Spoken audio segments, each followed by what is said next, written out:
All right, lovies. It's me, Matt. You might know me as merely Matt around the internet places, or as the creator and lead writer of the microfiction audio drama I Need a Miracle, where every episode is a prayer, some prayers are answered, and a miracle can upend the world. This is your once again regularly scheduled I Need a Miracle Season 1 listening party for Season 1, Episode 5, the title of which is Courage and a Reprieve.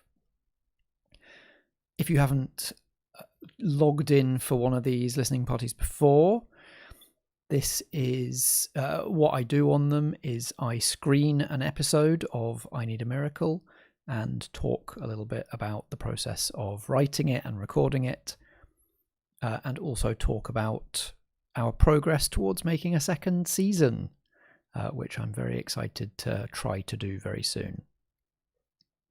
I say regularly scheduled because the one that was supposed to happen this time last week got delayed to Friday in the end, which means this is the second one of these I'm doing in 4 days. So I should be super slick. I am watching the chat. I'm slightly ahead of the chat. There's a little bit of a time delay so as to save you some lag and some buffering.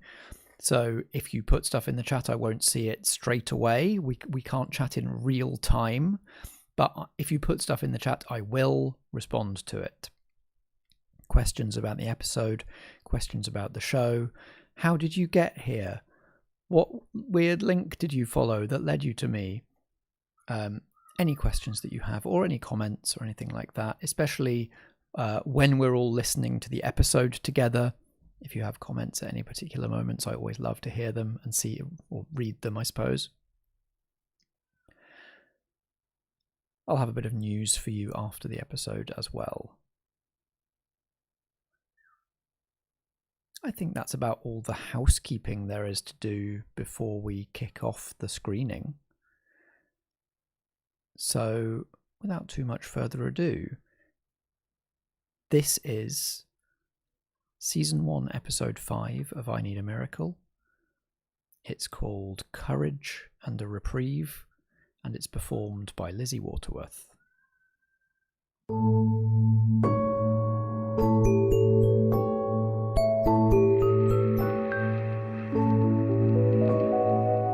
Foggy Outline presents I Need a Miracle, produced by Wireless Theatre.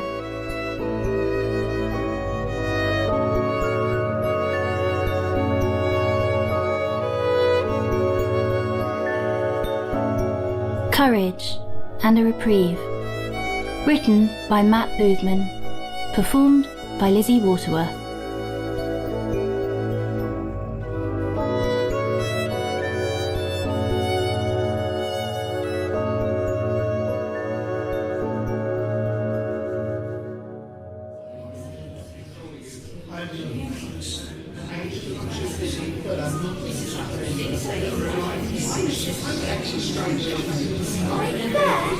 I need some help being brave, please. Is anybody there?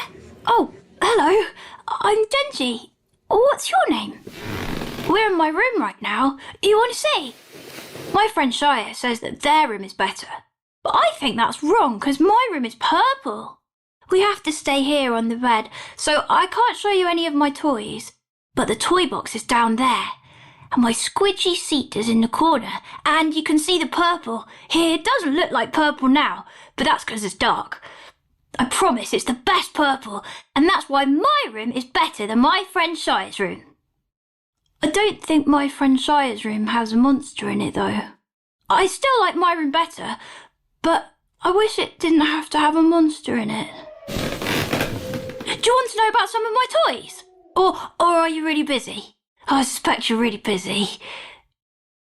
Do you like listening to everybody in the whole world and all the things they need? If I had to listen to everyone in the whole world all the time, then I wouldn't have time to play with my toys. I wouldn't like that very much. You must like it though, 'cause you do it all the time without stopping ever. Mummy says it's 'cause you're benevolent. She says that's a big word for nice and kind. I want to be nice and kind, but I want to play sometimes too. It's nice talking to you. You feel all benevolent. I expect you're really busy though. I'm really sorry. It's just 'cause the monster, it's under the bed. That's why we have to stay up here. The monster has eyes all round, and all the eyes can see in the dark. And the monster has lots and lots of little tiny legs, and it can move really fast and go up the walls or the side of the toy box. And the monster has this mouth with sort of like hands round it, so it can pull you in and gobble you up. The monster is only little, but his mouth can open really, really wide, and the monster sleeps all day. But after bedtime, it wakes up, and all its eyes stay open all night. And if you get out of bed after bedtime, the monster sees you and comes after you really fast and puts you in its mouth with all those little hands, and you have to be all chewed up in its tummy forever. I never get out of bed after bedtime, because I'm good. And even if there wasn't a monster, I wouldn't get out of bed after bedtime. That means the monster is getting very, very hungry. Once, when I felt very, very hungry, I got up on a chair, and then I got up on the side, and then I stood up on the side and opened the sweets cupboard. Mummy said I was very wrong. I'm good now, though. I never get out of bed after bedtime, and if I feel hungry, I ask Mummy, and I don't climb on the side. But the monster is bad, and the monster is very hungry, and it can't ask Mummy. So the monster wants to go up the side of the toy box, and then up the end of the bed, and then it wants to gobble me up and put me in its tummy, even though I'm good, and I never get out of bed after bedtime. I told Mummy, and she said there's a charm for making monsters go away. But I think that's not right. Charms are to make the rain not touch your hair, or to make a little light, or things like that. I think monsters are different than rain. Mummy made me practice the monster go away charm 3 times after dinner. Oh, but I forgot it now. I'm sorry. Mummy says asking you is only for big things. And Mummy says if I ever want to, then we should do it together. But I can't get Mummy now because I mustn't get out of bed and because Mummy's having fun with her friends. I'm sorry if this doesn't count as a big thing. And I'm sorry I'm not asking you together with Mummy, like she said. Is it okay if I ask you for a little bit of help? Okay. Please can you make it so the monster isn't hungry anymore? And please can you make it so I can be more brave? 'Cause if the monster's not hungry, then it won't want to come up on the bed to get me. It'll only get me if I get out of bed, like it's supposed to. And if I'm a bit more brave, then I can go to sleep, even though there's a monster under my bed and maybe it wants to gobble me up. Is that okay? Do you know the charm to make a little light go on? I didn't forget that one, so I can do it if you want, for when you go under the bed to make the monster not be hungry. Or you're not scared of monsters, or scared of the dark. Okay. Thank you very much, and you're benevolent. I'm doing my best to be brave, so you only need to do a bit more. Good night. Sleep tight.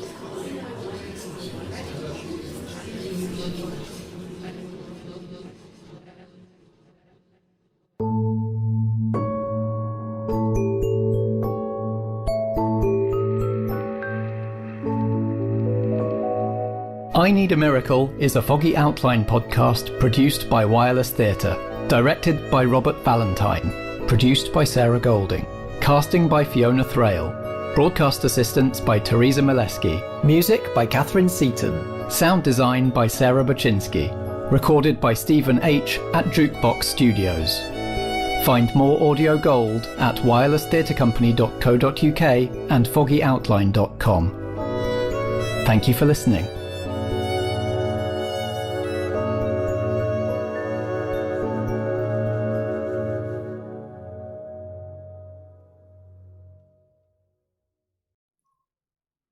All together now. Aww, what a good kid. To anybody who's worried that we got a genuine small child to read out that traumatic stuff about the horrible monster, Lizzie Waterworth is a grown person, definitely an adult. She just has an absolute gift for performing small children. You might be aware of her as the voice of Horrid Henry in the animations of the same name. And so when I wrote an episode that's supposed to be performed by a child, where the character is a child, she was top choice for producer Sarah Golding at Wireless Theatre. And thank goodness we got her, because I wouldn't want to make an actual child read that.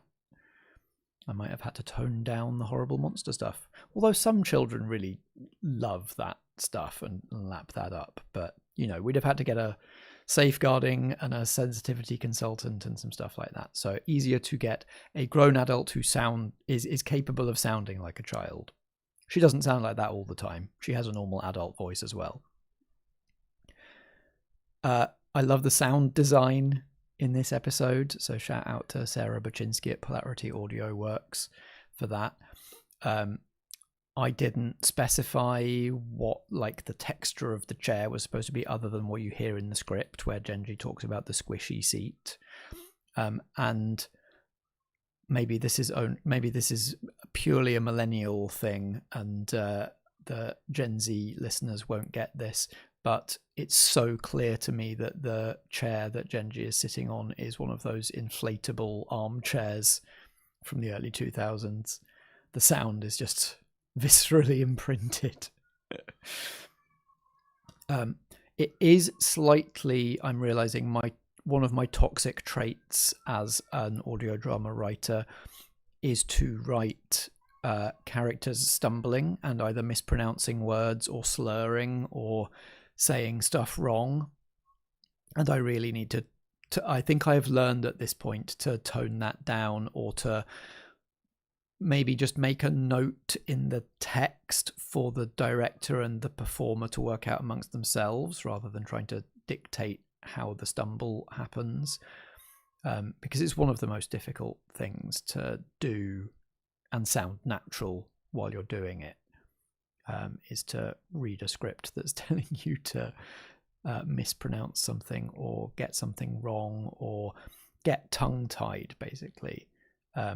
Imagine, those of you who in the audience here who aren't actors, you've got to imagine like trying to get tongue-tied in roughly the same way over and over again, take to take. It's a difficult thing, and I realize now that it's a difficult thing to inflict on a director and an actor, and I'm going to be, I promise, Scout's honour, I will be a lot more prudent with that in the future. I really love how Lizzie performs that because I'm good line. I never get out of bed after dark, not because there's a monster, because I'm good. Beautiful delivery.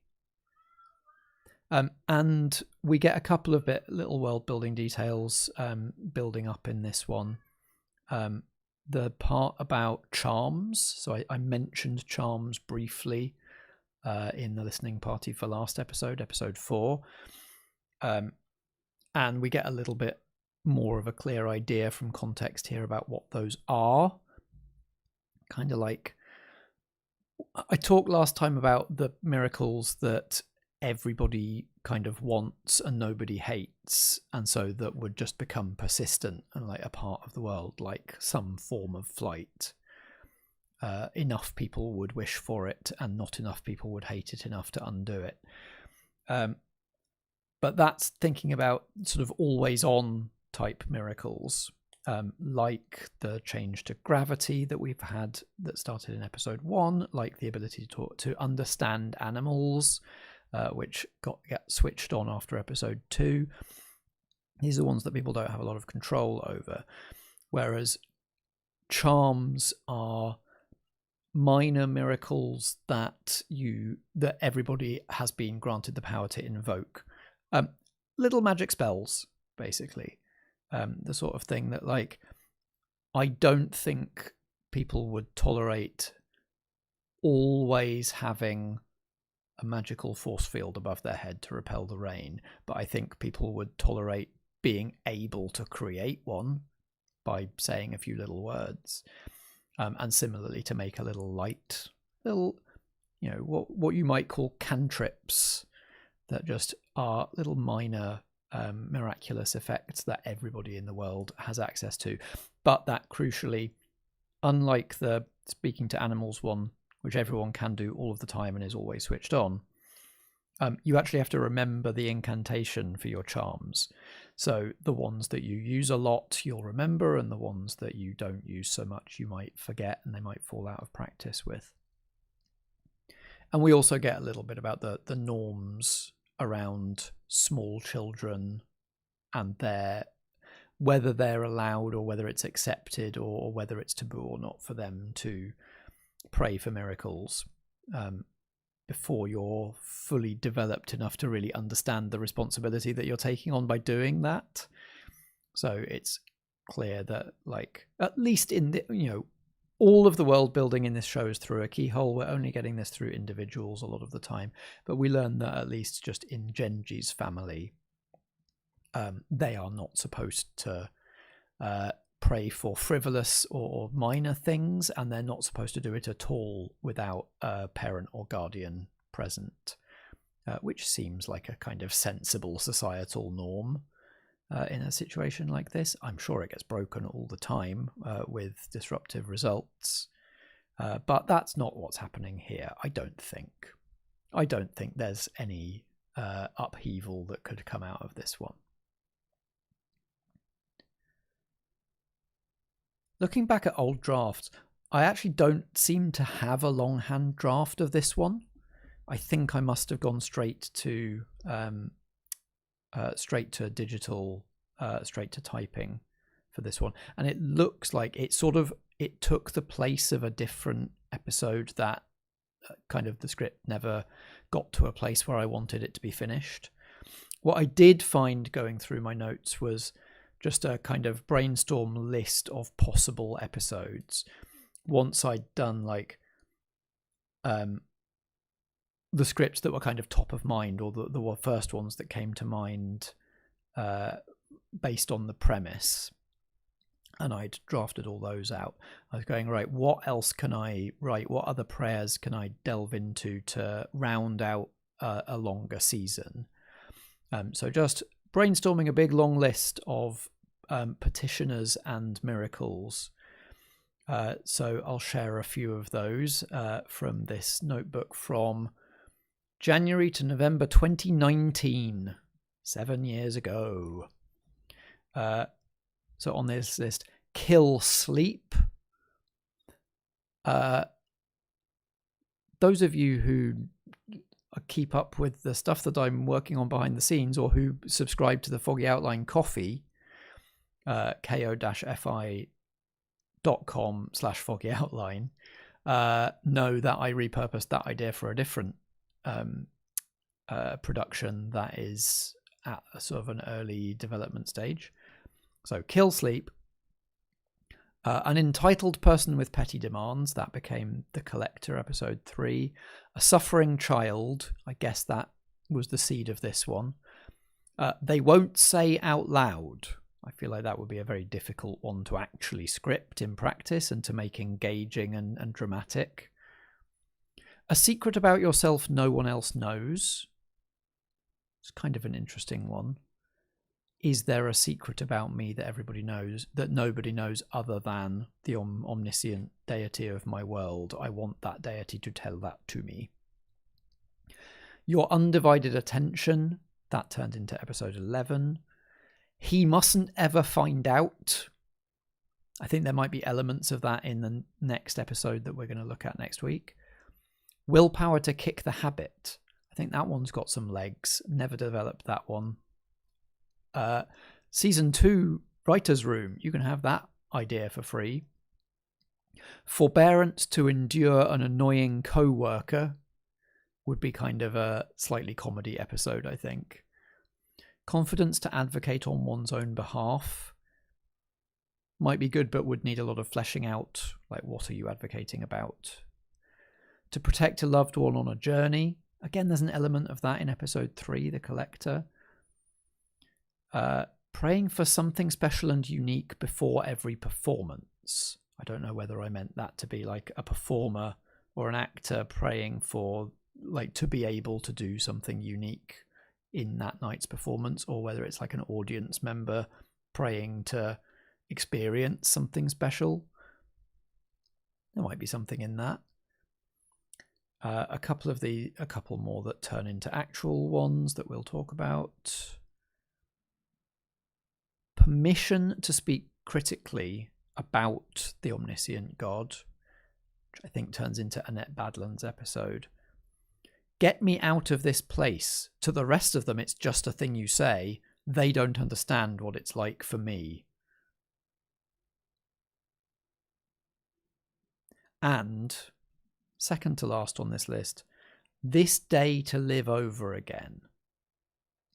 And that one I did script, or I did draft, and I never got it to a stage that I wanted to actually sort of finish it, or for it to be actually part of the finished season. But I did get it to a stage, and when I look back at my Scrivener file, if you're not familiar with Scrivener, it's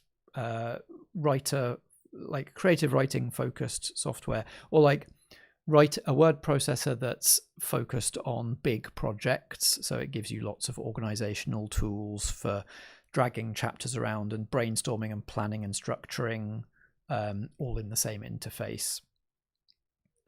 Very good for writing series like this. But one of the things it does is it lets you snapshot a draft of a document, and then you can make all the changes you want to that, and the snapshot still persists. So all of each episode of I Need a Miracle season 1 is a document in my Scrivener file, and so for these listening parties I've been going back through the snapshots. I didn't do too many drafts of these in Scrivener. It was usually one draft that was basically just typing up the longhand draft, and I always do make some changes in the process of typing up the longhand draft, but that was usually a light edit. And then there was one, maybe two other drafts to get it to where I wanted it to be for production. But this one, the first quote-unquote first draft of Courage and a Reprieve is actually a totally different episode, which was, I think, going to be called something like This Day to Live Over Again, or A Do-Over. So I thought I'd read you that lost draft, because I don't think I'm ever going to actually polish it up. I don't think it's suitable for season 2. Or maybe I'll find out, maybe I'll read it now and love it and think that it is. But yeah. Let's listen to. Let's have this is not a rehearsed reading even. Let's do a sight reading of an early draft of an episode that never got made. The character was still called Jenjie, and they were still under the covers, so that still persisted. But this is clearly a slightly more grown-up character. In your benevolence, I implore you, hear and intervene. I need a do-over.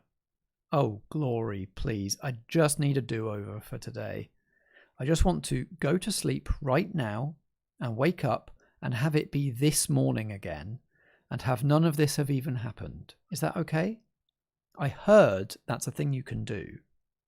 I know we're not meant to talk about it, but Belle says you granted them do-overs until they found the right way to ask Thraille out, the respectful way. And I promise I'll only need one. I know exactly what to do different. Because you see, it all started going wrong when I hit snooze for the 3rd time, so I won't do that this time. That way, I won't miss the crosscraft and I won't be late for my insight and aptitude assessment. And if I'm not late, then I won't try to show off to the panel to make up for it, and then I won't end up saying what I said to Proctor Sendil, and that way I should pass. Or anyways, I won't get disqualified and ejected from the centre. If I fail, then at least it'll be because I actually deserve to. I mean, maybe I do deserve to. I knew I'd messed up, so I started showing off and ended up saying something horrible. Doesn't really show great insight or aptitude, does it? But anyways, it's not really about that. I can always take the IA again next turning.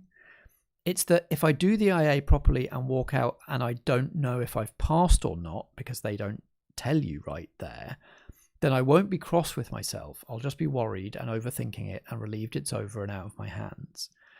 And if I'm feeling like that, then I'll go to the wing course to take my mind off it instead of uptown to the Purge Palace.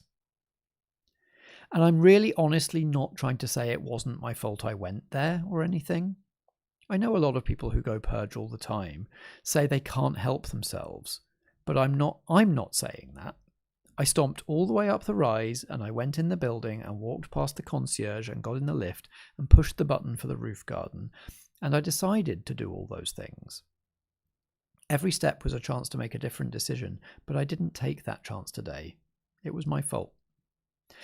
And that's why it's worth giving me a do-over. Because if it wasn't my fault, then what good would a do-over be? If I didn't have any control over what I was doing, then I'd just do it again the next time. But I did have control. So if you give me this second chance, I can do something different.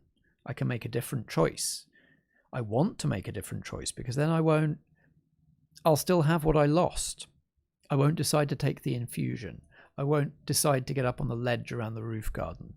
I won't look down at the city and up at the clouds and all around at the wing divers, and I won't decide to scream. And I won't scream out all the stuff the infusion loosened up from inside me, and it won't all spew out in a shimmering angry plume over the city.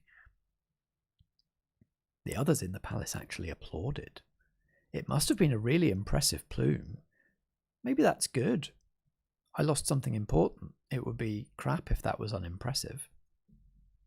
So yeah, if I could just have today over again, I won't do any of that. I'll have it back and I'll never let it go. I won't decide to purge because I won't have said what I said and realised I'm someone who would say that. I won't hate myself enough to want to burn part of me out. Maybe I could just ask you to make me hate myself less, but I thought turning back time was more doable. In your benevolence, I implore you, having heard, to intervene. So that one, that original idea is much more of a bummer than the child episodes that we actually got. I'd never quite, worked out what purging actually was. And I think I was trying to leave it too vague what this person was purging from themselves. I quite like the word crosscraft. I would maybe keep that. But I think mainly the whole concept behind this episode, one of the reasons it didn't end up fully working was because it didn't start with the character.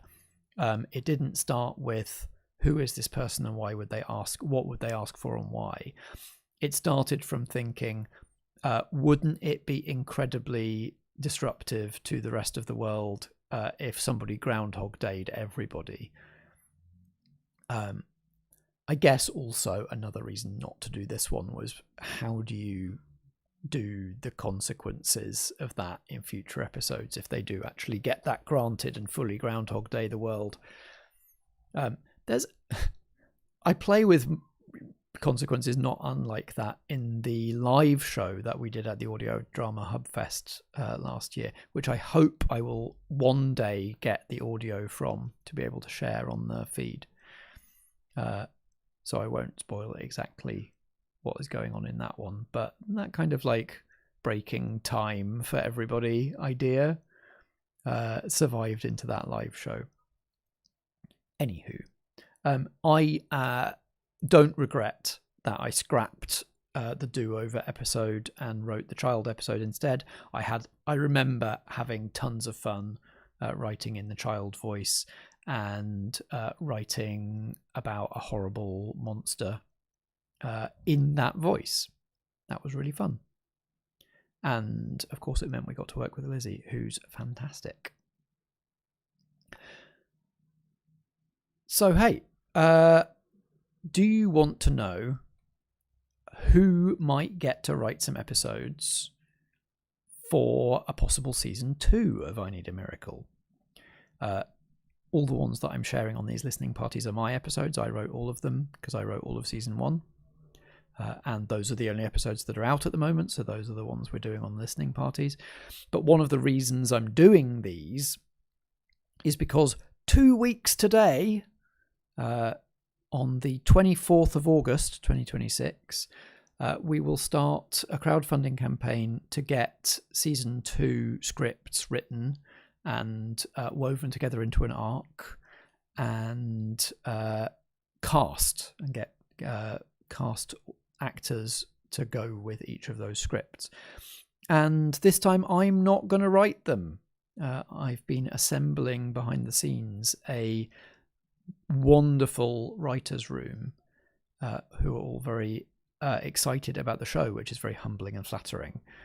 And I'm very excited to see what they all do, what sort of ideas they bring. I'm sure they're not going to need my cast-offs from my old notebook, because I'm sure they've all got great ideas already of their own.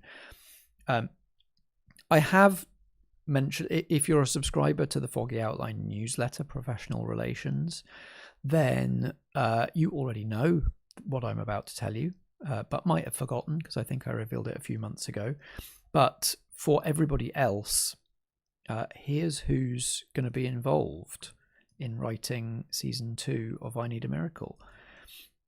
First, our story consultant, announced on all of my socials today. If you follow me or the show anywhere, you'll know this already. Ella Watts, who you may know from the podcast Camlan, which is a Arthurian post-apocalyptic audio drama, who are doing a live show at London Podcast Festival in September. You might also know Ella from Doctor Who Redacted, from production and direction duties on things like Re Dracula, Eliza, a Robot Story, and some game projects as well, like The Beekeeper's Picnic, and she worked with Six to Start on Zombies Run for a good long period as well. Ella is on board as our story consultant, which means that she will look at the ideas everybody else has for scripts and suggest ways they could connect and what order they might go in to show them all off to best effect, and what they suggest the overall arc of the series should be, and therefore what the various writers should incorporate into their scripts to make that arc work. And if we fund beyond the initial goal, then Ella will also get to write a script of her own, and I'm very keen for her to get to do that. So I really hope that we overfund at least by some. So Ella's our story consultant and may get to write a script, but has very generously agreed to be a stretch goal incentive, an incentive for us to raise more than the initial goal, because we all want to hear what she would write for this series. Also on the writing team, writing scripts, we have Naomi Clark, who you might know from as the sole writer of The Secret of St. Kilda, another audio drama about a remote island community and the stranger, possibly criminal, who washes up there and shakes things up. You might also know her as 3-card Monty Barker. I forgot his name for a second there. As 3-card Monty Barker in the Liminal London series of the podcast Realms of Peril and Glory. Monty Barker is a chicken nugget wizard in a London-based urban fantasy setting. Fantastic role-playing game character, played, envisioned and embodied by Naomi Clark. She's on board to write an episode. Naomi keeps insisting in every time she sends me an email that she's going to write this episode for free. So I need all of you to bully her into actually accepting some money as long as we fund enough. She'll write an episode as long as we hit our initial goal. As will Reese Lawton, who you might know from the microfiction experimental podcast Paddleboat, which I love. There are episodes of Paddleboat that are literally just one line long. I'm trying to remember. I think one of them might be a word. It might only be one word. So I'm excited to see how short Reese can make his prayer. I mean, he'll have to find a way to short circuit the long-winded "in your benevolence, I implore you, hear and intervene." Or maybe he won't. We'll see. Again, Reese will write an episode as long as we hit our initial goal. Also writing episodes for the initial goal, Belle Lazarus, who you may know from Radio San Lazaro, who's a fan of the show, and I'm excited to see what she writes. BZ Nerona, who's bringing the queer Catholic viewpoint to the series, which I think is very valuable and will be a really interesting perspective. And our last initial goal writer is Fiona KT Howard, who, if you follow any of my other projects, if you follow the Merely Role Players podcast, where theatrical people play role-playing games, you may very well have heard Fiona's voice on there. She's prolific in the tabletop role-playing game podcasting space. She has her own show called What Am I Rolling on the One Shot Podcast Network. Extremely long-running, and has been through almost every indie game under the sun, including a load of solo ones. If you seek out Fiona's socials right now, she's doing RPG a Day 2026 and writing a blog post every single day in response to the prompts of that month. Each post reviewing a solo role-playing game. I'm really excited to see what she does in a scripted medium, because she's a very gifted improv storyteller, and has a not unearned reputation as the role-playing game queen of horror, and also for creating characters that make people cry. So I'm very excited for her to write a character that makes you all cry, if that's what she decides to do. So if we hit the initial goal, we get Ella Watts, a story consultant, we get Naomi, we get Reese, we get Belle, we get BZ, we get Fiona.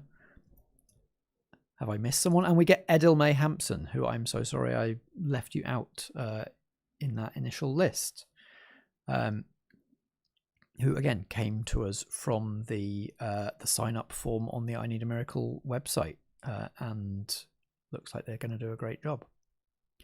And then I feel like, should I keep some stuff back? I feel like I should keep some stuff back, and maybe not talk about the stretch goals until we're actually like close to being able to hit them.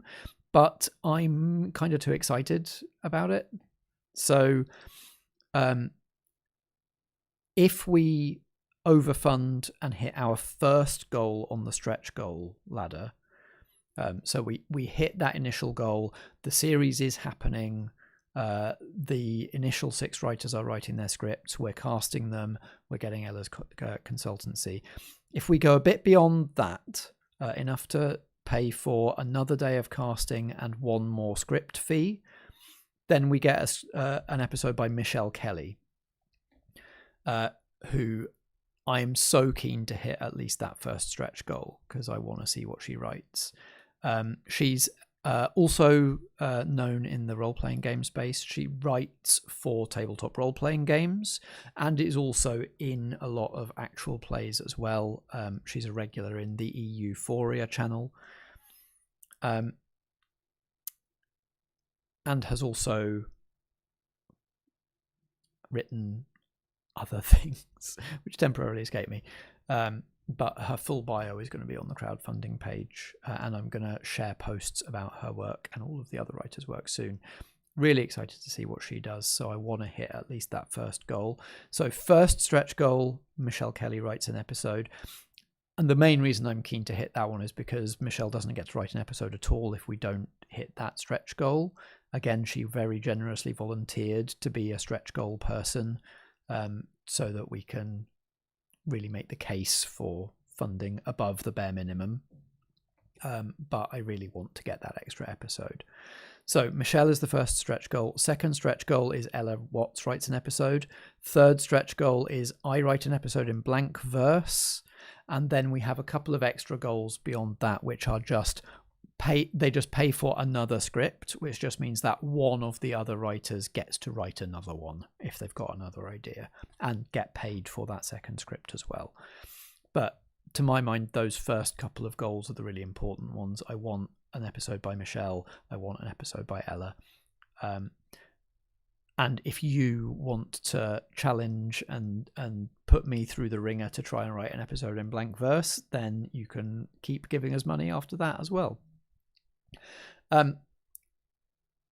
Unfortunately, you can't give us money yet. I mean, you can go to ko-fi.com/foggyoutline. And if you comment when you donate on Ko-fi that you're there because of I Need a Miracle, we will earmark those funds for this project. So you can give us money on there straight away. But if you want to wait for the big push, we'll be on crowdfunder.co.uk, and the campaign will be live on the 24th of August at 6 p.m. Universal, 7 p.m. British summertime. We did a lot of soul searching and research and agonizing over whether to use crowdfunder or Kickstarter. It really came down to those two. Kickstarter is the platform that everybody is on, and it's the platform everybody's heard of. And so there is a sense in which I'm making things harder for us by being on a different platform, crowdfunding on crowdfunder.co.uk instead. But the advantages of crowdfunder for this project specifically are, first of all, any audio drama creators in the UK, I feel like, should be checking this platform out, because if your project is for a creative or an arts project, they don't take a platform fee. So Kickstarter will take a percentage of your total earnings on the platform, a percentage of all your pledges, like your total number. Crowdfunder will only do that if you're a certain type of project. They don't take their cut if you're a creative project. So the first reason that we're going to be on there is just we get to keep more of the money that you pledge. So more of the money you pledge actually goes to paying the writers and paying Ella for her story consultancy and paying for casting, instead of going into the pocket of Kickstarter or whatever website we're on. They still take some fees. There's still a payment processing fee for every pledge, but the cut that gets taken out of your pledge is much smaller for crowdfunder. It's UK based, and we're a UK based outfit, so it does just make financials easier. It means that we're taking pledges in the currency that we're going to spend them in, so we don't have to mess about with exchange rates or anything like that. But one of the disadvantages of crowdfunder is they don't give you the preview page, like the pre-sign up page that Kickstarter does. So if we were crowdfunding on Kickstarter, I would already have a link for you where you could go to that site and click notify me or whatever the Kickstarter page says, and get regular updates and sort of know that you were already in the system. Whereas now, I mean, I know what the link is going to be, but if I send you there now, it's just going to redirect you to the crowdfunder homepage, so there's not a lot of point. So if you are planning to pledge if you're planning to put some money towards getting these fantastic writers paid to write some scripts, then I just need you to keep paying attention to whatever channels you've already found us in. So if you're a regular on these listening party streams, please continue to log into them and generally stick around. I'll give you the updates. I'm doing a stream on the night, like 3 hours I'm doing a stream 2 hours after the campaign goes live, so I'll be sharing the link right then on the 24th. If you're watching these on the playback on the Foggy Outline YouTube channel, obviously I'll keep sharing the details in these. If you're listening to this on the I Need a Miracle podcast feed right now, then again, details will be in the show notes. So at the moment, I've just been pointing you to the I Need a Miracle homepage. But as soon as the crowdfunder is live, I will start pointing you straight to that so that you can't miss it. And then, as always, I am merely Matt on Blue Sky, Tumblr, and Instagram. And the show is in.your.benevolence on Instagram and In Your Benevolence, all one word, on Tumblr. You can also find the show at its forever homepage at foggyoutline.com/I Need a Miracle. And you can sign up to the Foggy Outline mailing list if you just go to the Foggy Outline homepage, foggyoutline.com. There's a sign up form on there. We send out an email on the last Friday of every month, so you'll get one pretty soon. Need to check my dates. Yes, the same week that the crowdfunder goes live. It'll go live on the Monday. There'll be an email going out on the Friday. So if you miss it when it first goes live, as long as you're signed up to the mailing list, you'll get a notification then. I think that's about it for tonight. I hope you've enjoyed. You got a little 2-for-1 almost, a real episode and a lost episode. And please join me on the socials. Like the thing that we can all do now before the crowdfunder is live and before we're taking pledges is to just spread the word and get everybody hyped and excited over the next 2 weeks. It's already started because I've started revealing the writing room, the writer's room, the writing team on the socials. And everybody's going wild for Ella today, which is fantastic to see because she's so good. But yeah, just boost stuff that you see about the show, that you see about the crowdfunder, and let's just see if we can build a bit of hype and a bit of momentum over these next 2 weeks before the crowdfunder actually goes live. Wouldn't it be great if we just funded on day one? That would be a weight off my mind. I'm buckling in for 5 weeks of stress. So if we can just build up enough momentum that we just fund on day one, I will sleep easy for 5 weeks instead, and I'll be eternally grateful for you if that happens. That will mean that we can just start hitting those stretch goals and get Michelle's episode and Ella's episode, and you can make me write an episode in verse. Let's make it happen. I will be back same time next week, same place, 8 p.m. Universal, 9 p.m. British Summertime, here on youtube.com/@foggyoutline for a screening of Season 1, Episode 6, the second episode of Season 1 to star Saffron Coomber.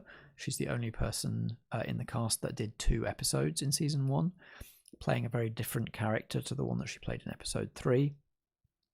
That episode is called Disappointment at the Dig, and I'm excited to share it with you this time next week. Thanks very much for joining, whether you're joining live on the playback or on the podcast. I've been Matt Boothman, merely Matt all over the internet, and this has been I Need a Miracle, the microfiction audio drama where every episode is a prayer. Some prayers are answered, and a miracle can upend the world. See you next week.